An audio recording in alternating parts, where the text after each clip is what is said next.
Ceux qui nous passent à lui ce matin. Puis nous voulons, avant de la parole, nous voulons prier. Le Père éternel, au moment d'ouvrir ta parole, nous voulons nous tourner vers toi, Seigneur, pour recourir à ta grâce. Et merci parce que nous savons qu'elle nous est acquise. Nous avons la preuve. Jésus est venu, mort sur la croix pour nous, ressuscité, monté au ciel et nous envoyé son esprit. Seigneur, nous te remercions pour cela et c'est comme ça que c'est sur cette base que nous voulons à toi et que nous ouvrons ta parole et que nous voulons recevoir ta parole. Nous prions au nom de Jésus. Amen. Amen. Voilà, donc je vous propose de continuer notre voyage dans le corpus prophétique de la Bible. Et nous allons ouvrir aujourd'hui le livre de Michée, le prophète Michée. Michée qui veut dire qui est comme l'Éternel.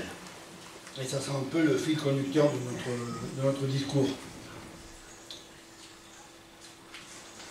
Donc le livre de Michée, on sait quand ce prophète s'est manifesté, quand c'est qu'il a écrit, puisque c'est précisé au verset 1. Et le verset 1 précise que Michée a parlé au jour du roi de Juda, au jour des rois de Juda, qui sont Yotam, Akaz et Ézéchias. Soit entre 750 et 686 avant Jésus-Christ. Et donc on s'aperçoit qu'il a vécu la chute d'Israël, qui a eu une première déportation du royaume du Nord, qui a eu lieu en 721. Et d'ailleurs c'est un événement qu'il avait lui-même prévu. On lit au verset 6, cette prophétie, je ferai de Samarie un monceau de pierre, Samarie donc la capitale du royaume du Nord, d'Israël. Je ferai de Samarie un monceau de pierre dans les champs, un lieu pour planter la vigne. Je précipiterai ces pierres dans la vallée, je mettrai à nu ses fondements. Et c'est ce qui s'est passé en 721. Les Assyriens ont envahi le royaume du Nord, ont détruit Samarie et déporté le peuple.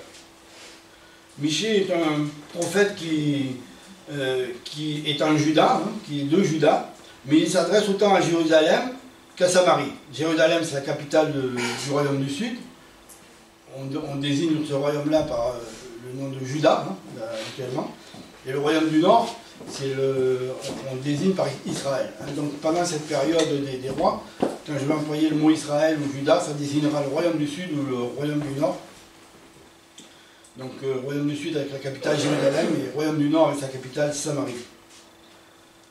On sait par ailleurs que d'ailleurs le roi n'est pas mentionné ici, puisque Michée est un judéen, mais on sait par ailleurs que le roi qui était à Samarie, le roi du royaume du Nord, à cette époque-là s'appelait donc Osée. On peut connaître ce que ces rois ont fait, on peut connaître mieux ces rois, je vous le signale, on en parle beaucoup dans 2 rois, des chapitres 15 à 18, et dans 2 chroniques, 27 à 31. Donc là, on peut avoir des précisions sur les rois qui sont mentionnés dans la Bible. Et donc du roi Yotam, par exemple, on sait qu'il est devenu roi de Juda à l'âge de 25 ans. Il a régné 16 ans à Jérusalem.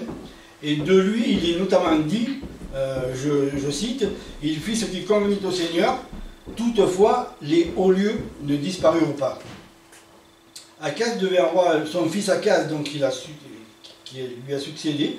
Il est devenu roi à l'âge de 20 ans, il a régné 16 ans à Jérusalem.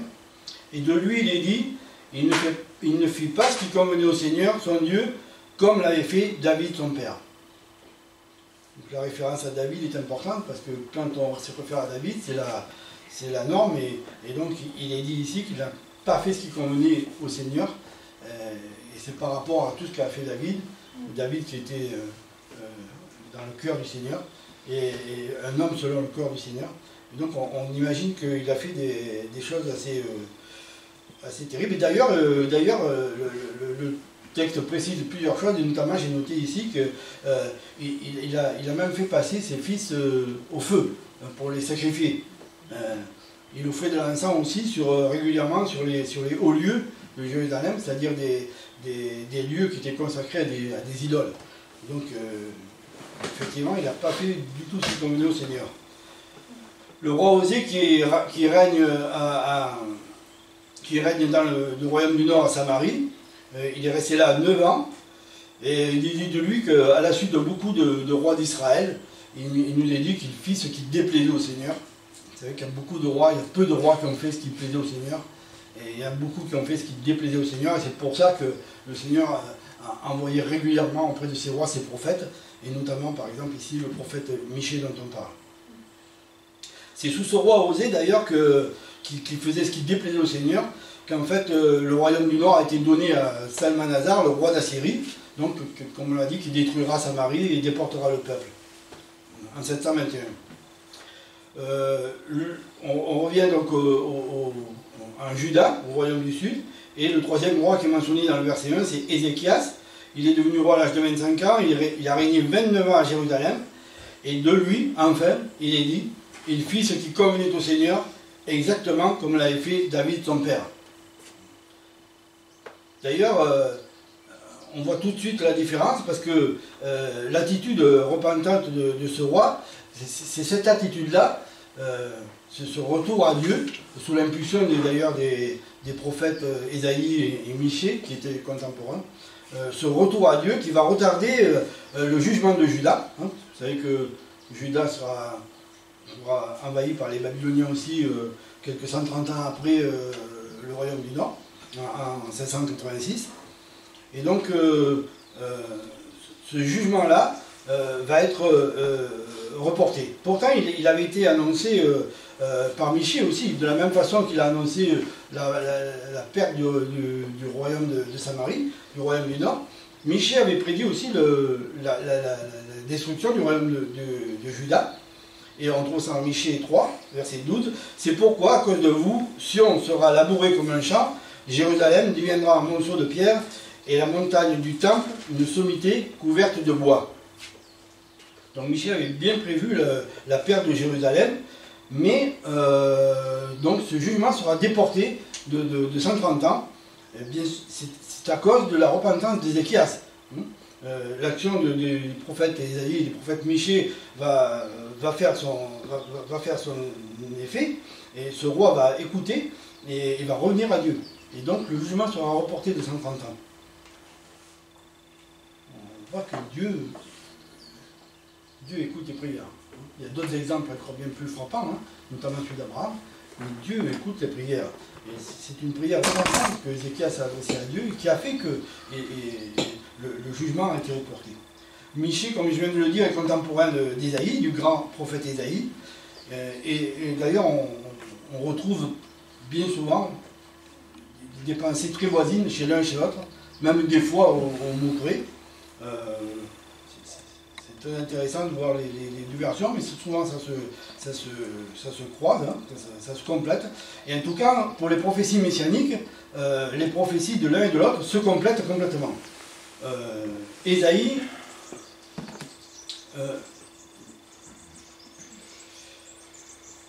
a prophétisé notamment à propos de Jésus-Christ, sa venue au milieu des hommes, mais on lit ça en Ésaïe 7,14, c'est pourquoi le Seigneur lui-même vous donnera un signe, voici la jeune fille deviendra enceinte, elle enfantera un fils et elle lui donnera le nom d'Emmanuel.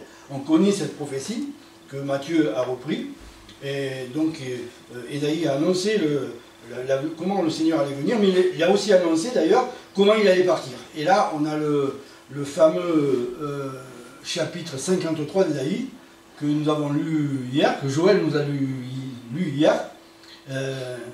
Et vous avez pu voir comme ce chapitre-là est précis pour prévoir ce qui allait se passer à la croix avec Jésus. Et c'est tellement précis, d'ailleurs, qu'on a qualifié souvent ce chapitre de proto-évangile, hein, c'est-à-dire d'évangile avant l'évangile.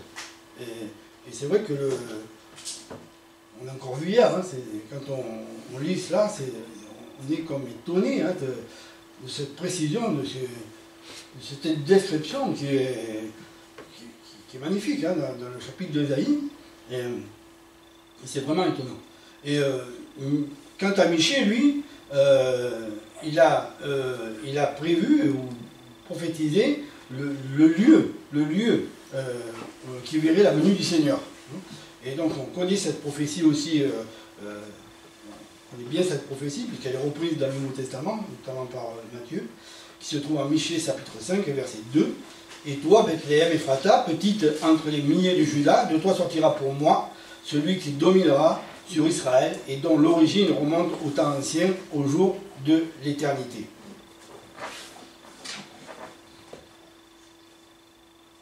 La précision de cette prophétie, d'ailleurs, est telle qu'elle fut interprétée sans aucune hésitation par les chefs religieux du temps d'Hérode.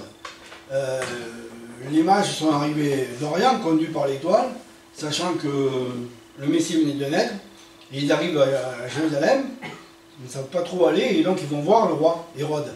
Et ils leur demandent, mais où est le roi des Juifs qui vient de naître?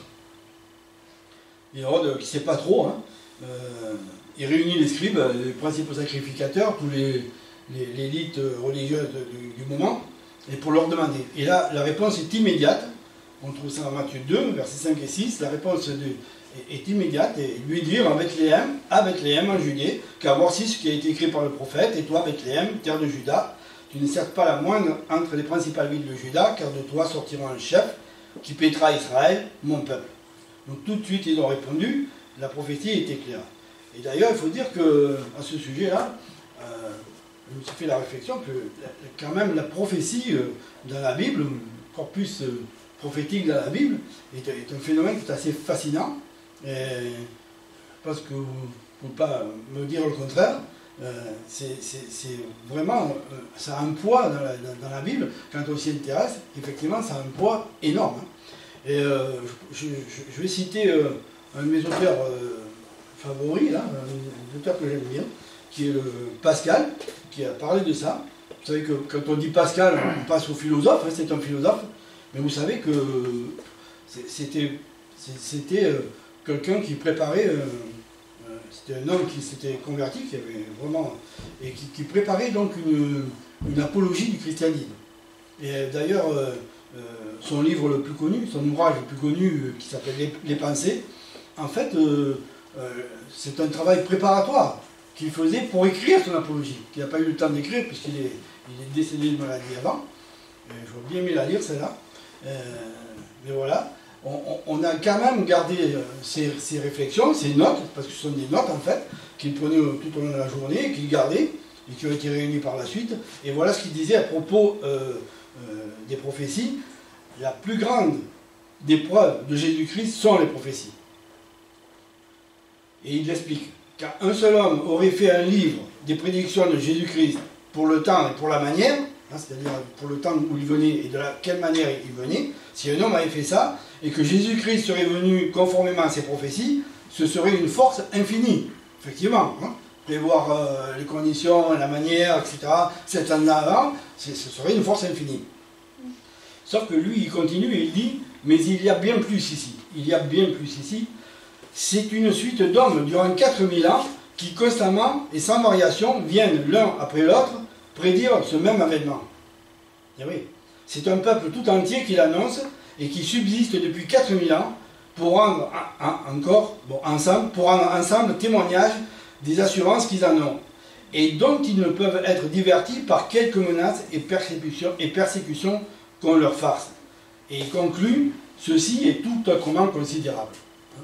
Et effectivement, une personne qui le fait, c'est extraordinaire, mais tout un peuple qui le fait pendant 4000 ans, c'est voilà, c'est tout autrement considérable. Ça, c'est des mots humains qu'on peut dire, mais je pense que comme moi, vous pensez que ça dépasse cette pensée-là, ça dépasse nos pensées, c'est quelque chose qui vient de Dieu. Mes pensées ne sont pas mes pensées, mes voix ne sont pas mes voix.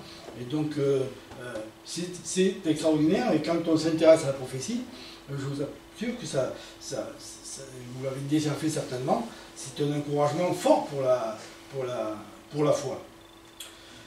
Ceci dit, je vous propose de parcourir les thèmes qui sont développés par Michée, en partant, comme je l'ai dit tout à l'heure, de la signification de son nom, qui est comme l'Éternel. Michée, qui est comme l'Éternel. Et donc, on répondra à 3 questions, on essaiera de répondre à 3 questions, qui sont celles-ci. Qui est comme l'Éternel, saint et puissant? Qui est comme l'Éternel, qui veut le bonheur de tous? Et qui est comme l'Éternel, amour et grâce? Qui est comme l'Éternel, saint et puissant? Et bien ça, on voit cela apparaître dans les tout premiers versets de Michée, hein, les versets 3 et 4, où il est dit ceci, je le cite, « Car voici, l'Éternel sort de sa demeure, de son lieu. » Sort de sa demeure, j'ai mis de son lieu, parce qu'il y a des traductions qui mettent de son lieu. J'aime bien plutôt celle-là. Il descend, il marche sur les hauteurs de la terre. Sous lui, les montagnes se fondent, et les vallées s'entrouvent, comme la cire devant le feu, comme l'eau qui coule sur une pente. Donc la puissance de Dieu, elle est bien là. Il descend, il marche sur les hauteurs de la terre. Sous lui, les montagnes se fondent, les vallées s'entrouvent, comme la cire devant le feu. Donc la puissance de Dieu est bien là, est bien manifestée par les paroles de Michée. Et sa sainteté, elle y est aussi. Elle n'est pas aussi visible, parce qu'elle se situe dans les premiers mots du verset, car voici l'Éternel sort de son lieu, sort de sa demeure. Et quelle est cette demeure? Quel est ce lieu?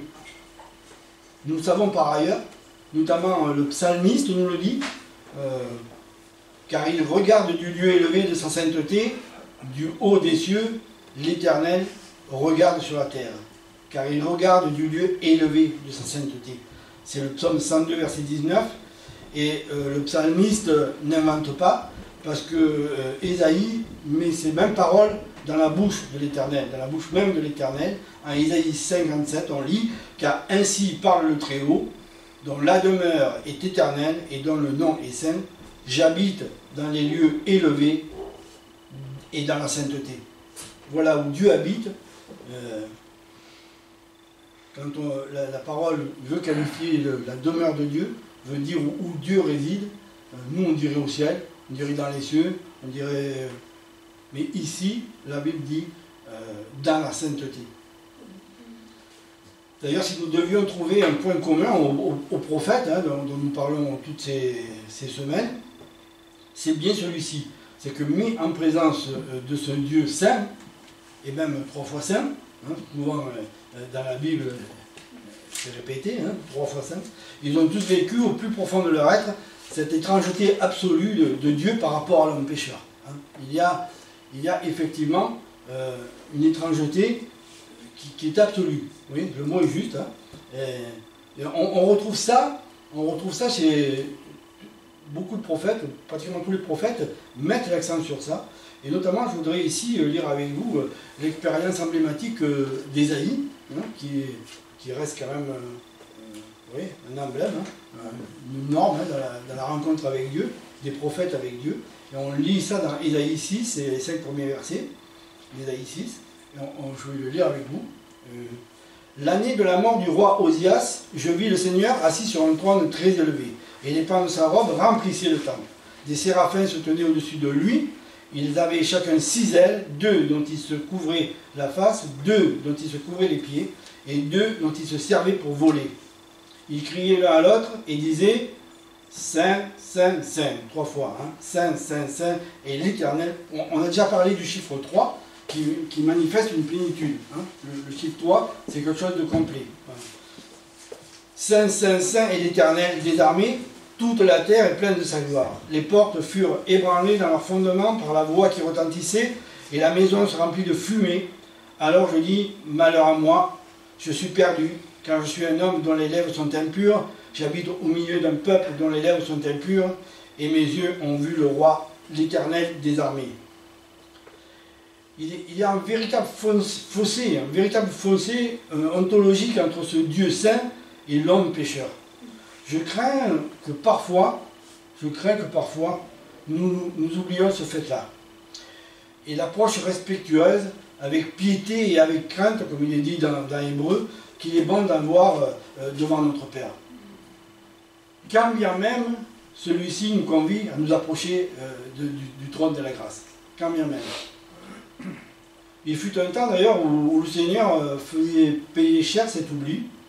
Et je me réfère là à une histoire un événement qui nous est rapporté dans 2 Samuel, au chapitre 6. Et c'est l'histoire qui concerne un homme qui s'appelait Uza. Et ça s'est passé au moment où David veut ramener l'arche de l'Alliance à Jérusalem. L'arche de l'Alliance qui avait été prise par les Philistins dans un combat qu'Israël avait perdu. Et donc ils avaient emmené l'alliance, l'arche de l'alliance avec eux, sauf que ça leur a tiré tellement de déboires qu'ils ont voulu s'en séparer. Et David va la chercher pour la ramener à Jérusalem. Et donc il la charge sur un char tiré par des bœufs, nous est-il dit, pour la ramener. Et il nous est dit, arrivé à l'ère de Nacon, le char sur les pierres bascule, hein, et bouge comme ça, au risque de faire tomber l'arche. Et donc c'est là qu'intervient Usa, parce que dans un geste un peu réflexe, je pense, hein, je comprends, il tend la main pour retenir l'arche. Hein. C'est très précieux l'arche, et donc il veut bien sûr, partant de bons sentiments, hein, il veut qu'elle reste sur le char et pas qu'elle tombe pour qu'elle se casse, etc. Et là, qu'est-ce qu'il arrive? Eh bien, c'est que il perd immédiatement la vie. Et en fait, pourquoi? Parce qu'il a désobéi au commandement de Dieu, qui interdisait à toute personne autre que les Lévites de toucher aux choses saintes dont faisait partie l'arche du témoignage, l'arche de l'alliance. Donc il paiera ce geste de sa vie. Et pourtant il voulait faire bien.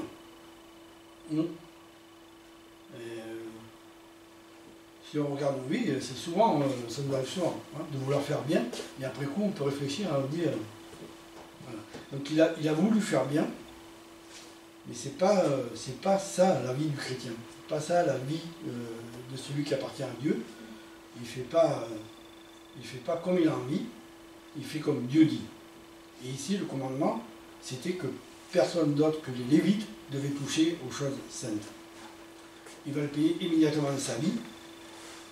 Alors même si les choses ont changé depuis, je vous l'accorde, ceci nous rappelle quand même quelle importance ont aux yeux de Dieu, entre guillemets, les choses saintes. Et pour ceux qui objecteraient que nous sommes dans l'Ancien Testament, parce que ça c'est une objection qui revient régulièrement, et pour ceux qui feraient cette objection, c'est dans l'Ancien Testament, donc ça ne nous concerne pas vraiment. Eh bien, je vous rappelle quand même qu'il ne faut pas aller très loin dans le Nouveau Testament pour voir le récit d'un événement tout à fait similaire. Hein. Je fais référence à Acte 5, l'histoire d'Ananias et de Saphira. Je ne sais pas ce que vous avez compris. Donc on n'a pas besoin d'aller très loin dans le Nouveau Testament pour rencontrer quelque chose d'à peu près similaire.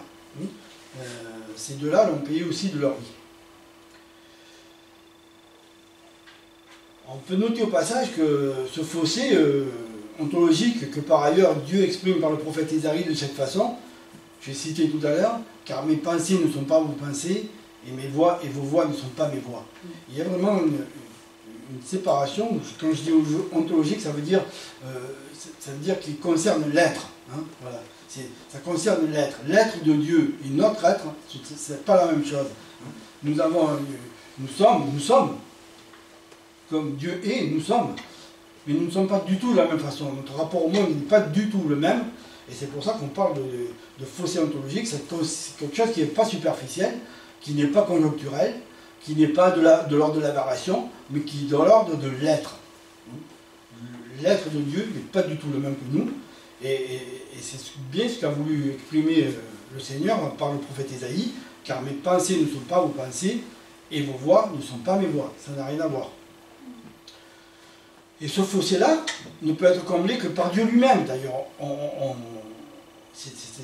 c'est notable. Hein, c'est notable ici, ça ressort tout le temps, on le sait, mais ici c'est notable dès ce moment-là, dès l'Ancien Testament, parce que vous allez voir, si on continue le verset, on va s'apercevoir que c'est Dieu qui prend l'initiative de purifier Isaïe de son péché, qu'il a reconnu. Bien sûr, hein, on a vu qu'il a reconnu ça, puisqu'il a dit je suis un pécheur, malheur à moi, etc. Et en Isaïe 6, versets 6 et 8, donc il nous a dit ceci, mais l'un des séraphins vola vers moi, tenant à la main une pierre ardente. Il avait prise sur l'autel avec des pincettes. Il en toucha ma bouche et dit, ceci a touché tes lèvres, ton iniquité est enlevée, ton péché est expié. J'entendis la voix du Seigneur disant, qui enverrai-je et qui marchera pour nous? Je répondis, me voici, envoie-moi. Dieu, qui est le Saint des Saints, n'a aucune part avec le mal. et ne peut le supporter. Il ne peut pas le supporter. Là aussi, c'est une différence fondamentale entre l'être de Dieu et le nôtre. Nous accommodons bien souvent du péché, mais Dieu non seulement ne s'en accommode pas, mais il ne peut pas le supporter. C'est contraire totalement à sa nature. Et donc on voit ici, en présence du mal, du péché, Dieu peut l'effacer s'il y a repentance, hein, parce que Isaïe a reconnu son péché, malheur à moi, je suis impur. Donc il le reconnaît. C'est une forme de repentance, et Dieu tout de suite donc, envoie l'ange qui prend la pierre, qui va la mettre sur les lèvres, et qui lui dit, ben voilà, tu es purifié. Mais aussi, dans le cas contraire, Dieu détruit le mal. Et il revient à Michée de le dire et d'en avertir les Israélites. C'est ça le message de Michée, c'est ça le ministère de Michée, c'est de dire effectivement aux Israélites et aux Judéens par la même occasion que le mal peut être pardonné s'il y a repentance, mais s'il n'y a pas, il est détruit. Et donc Michée va cesser tout le long de son livre de dénoncer l'injustice, le vol, la violence, les mauvaises actions d'Israël et de Juda. Voilà entre autres ce qu'il dit. Les chefs et les princes ont perdu tout sens moral. Michée 3, il est dit, vous détestez ce qui est bon et vous aimez ce qui est mauvais. Vous détestez ce qui est bon et vous aimez ce qui est mauvais. Ils ont poussé le bouchon un peu loin. Parfois on arrive, nous, à masquer. Ça se voyait, c'était au grand jour hein, chez les Israélites. Hein. Parfois nous on arrive à masquer ça, mais dans le cœur, je ne sais pas si c'est pas des fois le cas. Les chefs, les princes ont perdu tout sens moral. Vous détestez ce qui est bon et vous aimez ce qui est mauvais. Michée 3, verset 2. Les sacrificateurs et les prophètes eux-mêmes n'ont qu'une piété de façade, de surface. Et il nous est dit, ils enseignent pour un salaire et prédisent pour de l'argent. Michée 3, verset 11. Et par-dessus tout, Michée va dénoncer l'idolâtrie du peuple, l'idolâtrie des élites. Dans 2 Chroniques 28, il nous est décrit les pratiques idolâtres, notamment du roi Akaz. Vous savez, celui dont il est dit, il n'a rien fait selon la volonté de l'Éternel, il n'a rien fait. Et même dans la détresse, on voit que dans ce chapitre-là, chapitre 28 de 2 Chroniques, même dans la détresse de la défaite, parce qu'il sera battu, bien sûr, par son ennemi, mais même dans la détresse de la défaite, ce roi continue de pécher. Il continue de pécher, il va jusqu'à fermer les portes de la maison de l'Éternel, du temple, pour pas que les gens y aillent. Il fait des autels à Jérusalem, dans toutes les villes de Juda, afin qu'on puisse aller offrir des parfums à des dieux étrangers. Les propos de Michée sont effectivement ressortir une situation très grave, et il dira, l'homme de bien a disparu du pays, il n'y a plus de juste parmi les hommes, ils sont tous en embuscade pour verser le sang, chacun tente un piège à son frère. Le mal est à son comble, bien avancé en tout cas. Dieu fera cesser la propagation de ce mal par la destruction du royaume du Nord, comme on l'a dit, de sa capitale Samarie, la déportation d'Israël en 721, et comme Michée l'avait annoncé. Jérusalem, coupable des mêmes maux, ne devra sa survie temporaire, on l'a dit, qu'à l'attitude repentante du roi Ézéchias, qui a pris au sérieux les avertissements des prophètes, notamment Isaïe et Michée, et donc qui est revenu à Dieu, qui a mis sa confiance dans le Seigneur, et ce qui retardera le jugement qui devait tomber sur Jérusalem, et que pourtant Michée lui-même avait aussi prédit. Dieu arrête le mal qu'il ne peut supporter, mais non seulement le mal qu'il ne peut supporter, mais que nous pouvons supporter, parce que ce mal nous détruit. Ce mal nous détruit. Et vous avez noté que le verset termine par ces mots, ils sont tous en embuscade pour verser le sang, chacun tend un piège à son frère. Donc, le péché est une offense à Dieu, mais il est une offense à la créature de Dieu. Le péché nous détruit. Et donc il en va de notre survie. Car le bonheur final que Dieu veut pour nous passe par notre survie. Et c'est pour ça qu'il est dit en lui. Souvent dans l'épître aux Éphésiens, par exemple, le leitmotiv c'est en lui. C'est en lui. Si nous sommes en lui, la mort spirituelle ne nous atteint plus. Jésus-Christ peut être comparé à l'arche de Noé. Nous sommes dans l'arche, en lui, nous sommes dans l'arche, et nous pouvons croître, nous pouvons faire croître la vie éternelle qu'il nous a donnée. Nous ne pouvons pas la faire croître dans le monde, mais en lui, nous pouvons le faire. Il nous donne la vie éternelle, et en lui, nous pouvons le faire. Et d'ailleurs, si il y a des personnes qui n'ont pas ici, qui ne l'ont pas encore fait ce matin, eh bien, je vous invite maintenant à remettre votre sort entre les mains de Dieu, par la foi en Jésus-Christ, l'agneau de Dieu qui ôte le péché du monde et qui peut bien sûr ôter celui de chacun qui le confesse, qui confesse son péché.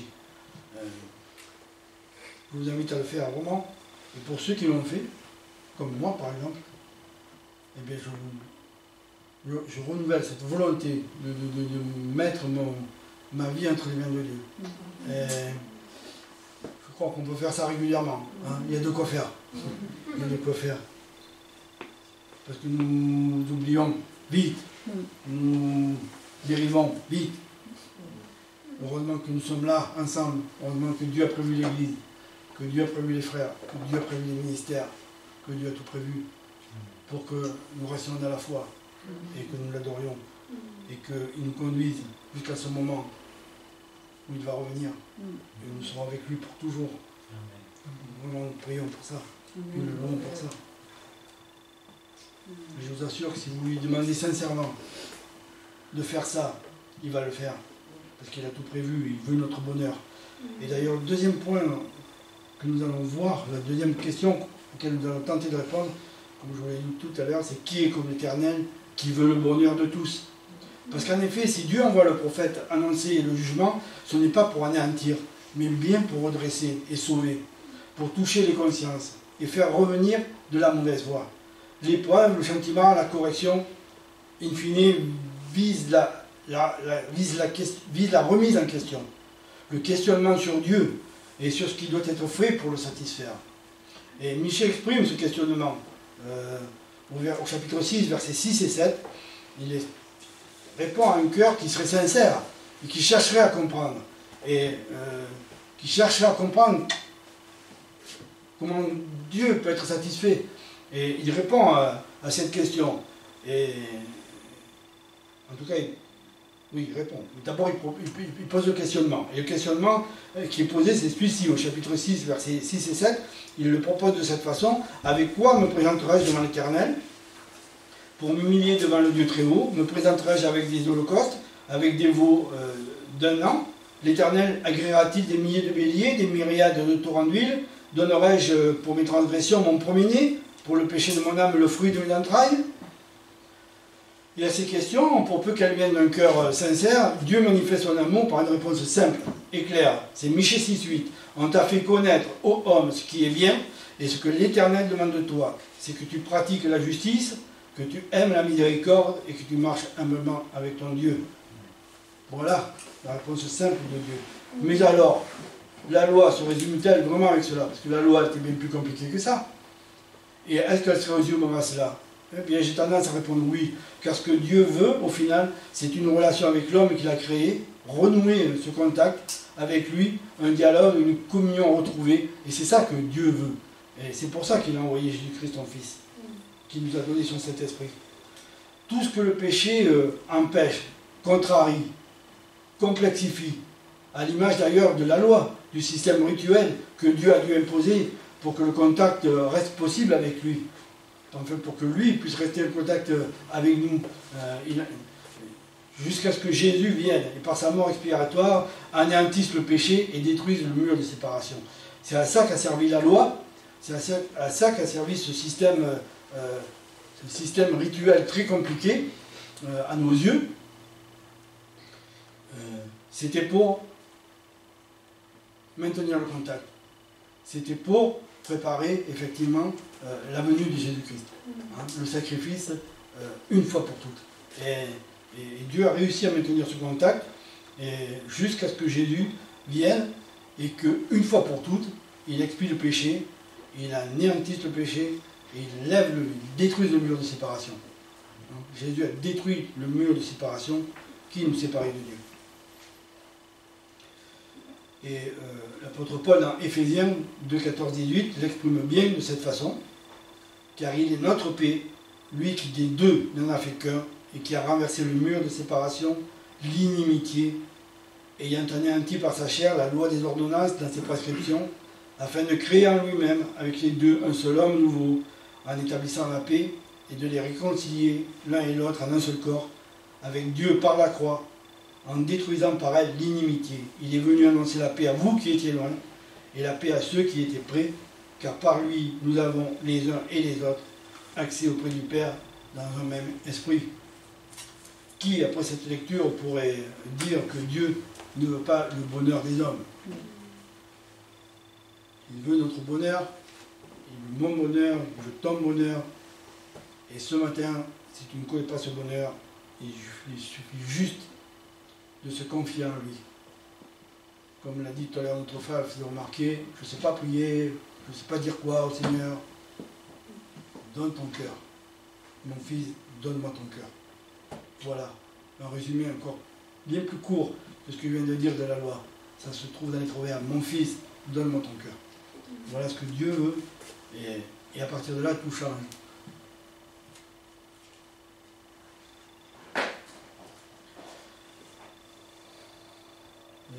J'hésite à donner un petit témoignage, parce que tout à l'heure le frère a parlé d'une chose, c'est qu'il dit, on peut lire la Bible comme ça intellectuellement, c'est très intéressant. Et c'est vrai, c'est ce que j'ai fait, ça m'a frappé, parce que ce que j'ai fait pendant une dizaine d'années, entre mes 20 ans, là, mes 18 ans jusqu'à que je me convertisse, une trentaine d'années, 33 ans, en fait, je n'avançais pas dans la vie, parce qu'en fait, je voulais comprendre d'abord pourquoi j'étais en vie. Hein, et tant que je n'ai pas compris ça, je n'avançais pas. Et donc je lisais beaucoup. Je cherchais, je lisais beaucoup de philosophes, beaucoup d'essais. Et je lisais la Bible, bien sûr. Je lisais la Bible. Mais bon, c'est rien qui a changé. Hein. Jusqu'au jour où, effectivement, il y a un frère qui est venu, et qui est maintenant frère, à l'époque il n'était pas. Mais il est venu et il m'a fait lire la Bible d'une autre façon. Hein. Il m'a fait aimer Jésus. Et alors là, effectivement, je confirme, il y a eu une différence. Hein. La Bible n'était plus un texte mort comme ça, un peu comme des idées qui... Parce que si vous cherchez la vérité dans la Bible, vous allez encore moins comprendre que les philosophes qui vous l'expliquent. Parce que les philosophes, ils ont un raisonnement humain, donc on arrive à suivre, on arrive à comprendre. Mais la Bible... c'est dur, hein, on comprend des choses, mais c'est encore plus dur de suivre d'un point de vue logique, hein, d'un point de vue d'une logique humaine. Et donc ça vous enseigne encore moins, ça vous apprend encore moins que les philosophes du monde. Mais tout bascule quand vous lisez la Bible dans l'idée, dans cette pensée, que c'est l'histoire du salut, que Dieu fait sur la terre, et qui est centré sur Jésus. Et alors là, tout change. Voilà, le petit témoignage que je voulais vous donner. C'est donc à ce moment-là que je me suis converti d'ailleurs. Hein. Voilà. Ça a été très vite. Ça a été très vite. Il suffit de...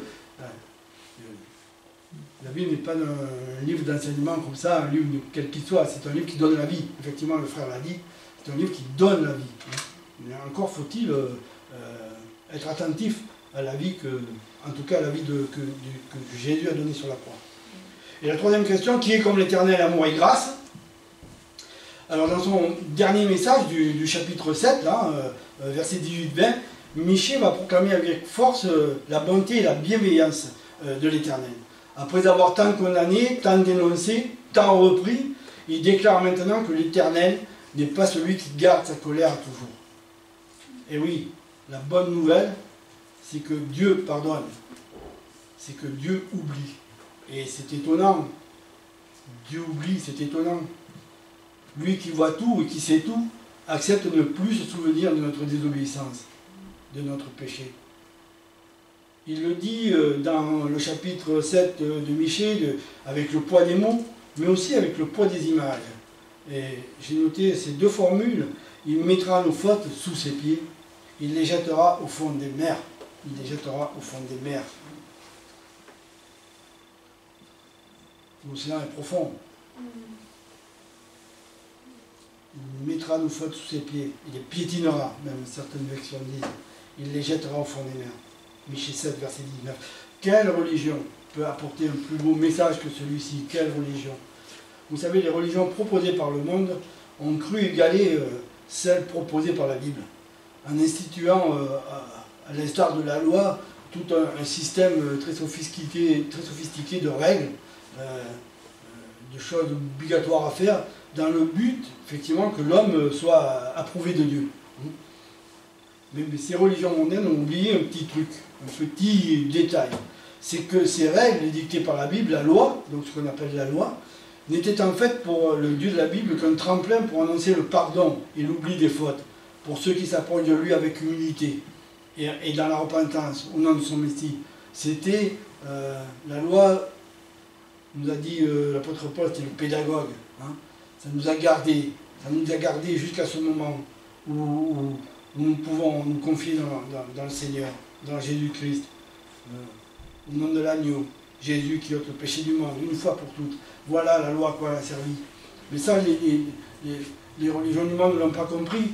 Elles n'ont pas vu que ces règles n'étaient là que pour mettre en place les conditions de la venue de Jésus-Christ, qui a tout accompli pour que ce rapprochement avec Dieu, pour que ce rapprochement avec Dieu soit possible.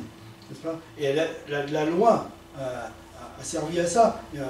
Souvent les gens se rebellent, disent mais c'est compliqué, qu'est-ce que c'est ce Dieu, etc. Mais c'est une grâce. Dieu, par la loi, nous a gardé les hommes, jusqu'à ce moment où le Seigneur Jésus allait venir. Donc, qui pouvait faire ça?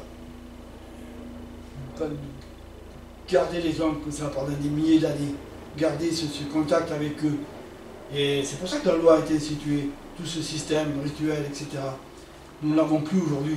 Nous ne l'avons plus grâce à être rendu à Dieu. Nous ne l'avons plus aujourd'hui parce que Jésus est le sacrifice. On a compris ce sacrifice de Jésus par la loi. C'est Jésus l'agneau, sans tache, qui était offert avant, une fois toutes les années. Et puis là, c'est l'agneau de Dieu qui a été offert une fois pour toutes, pour nous débarrasser du péché. Sachez que la paix passe. Si vous n'arrivez pas à trouver cette paix avec Dieu, hein, parce que vous vous posez toujours ces questions qu'on a mentionnées là tout à l'heure, que Michel a mentionnées. Mais avec quoi je pourrais faire? Est-ce que je pourrais sacrifier ceci? Est-ce que je pourrais faire tant de prières? Est-ce que je pourrais me flageller tous les soirs? Est-ce que, etc., pour satisfaire Dieu? Si vous n'arrivez pas à trouver ces réponses,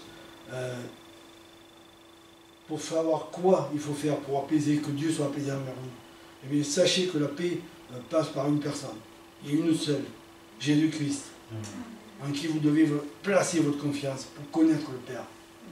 Le Père envoie Jésus, Jésus envoie l'Esprit.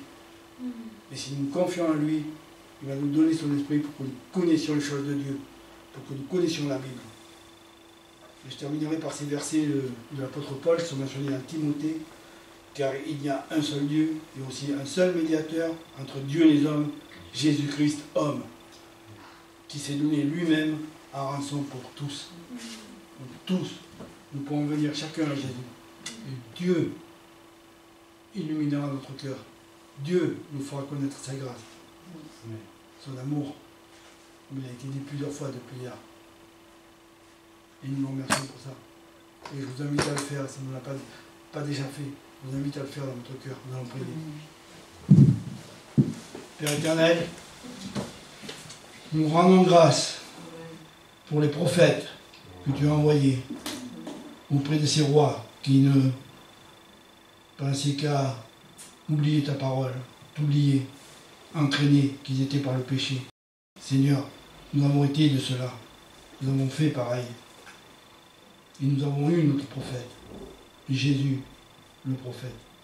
Seigneur, qui nous a parlé de la plus belle des façons, en donnant sa vie pour nous. Et maintenant, nous sommes à lui, parce que tu nous as donné ton esprit pour comprendre les choses de Dieu. Seigneur, donne-nous cette pensée, cette perception que tu es Dieu et que nous devons t'approcher avec respect. Seigneur, tu es notre ami, c'est vrai, tu es devenu notre ami. Mais Seigneur, tu es un ami que nous devons respecter. Nous ne devons pas oublier cette différence d'être, cette différence ontologique qui existe entre nous et toi. Nous sommes tes créatures. tu es le Créateur. Seigneur, et nous voyons combien nous n'aurions jamais pu te connaître, étant parti de ton lieu, de ton habitation. Mais Seigneur, toi, tu as quitté ton habitation pour venir là où nous étions et nous repêcher, nous ramener à la vie, nous ramener dans le royaume, dans la communion. Et Seigneur, maintenant nous vivons dans cette espérance que nous connaîtrons pleinement et que le livre sera détaché effectivement par Jésus dans les derniers temps. Et nous connaîtrons la plénitude de ta présence. Nous te bénissons ce matin et nous te prions de nous accompagner toute cette semaine encore par ces pensées au nom de Jésus-Christ. Amen. Amen.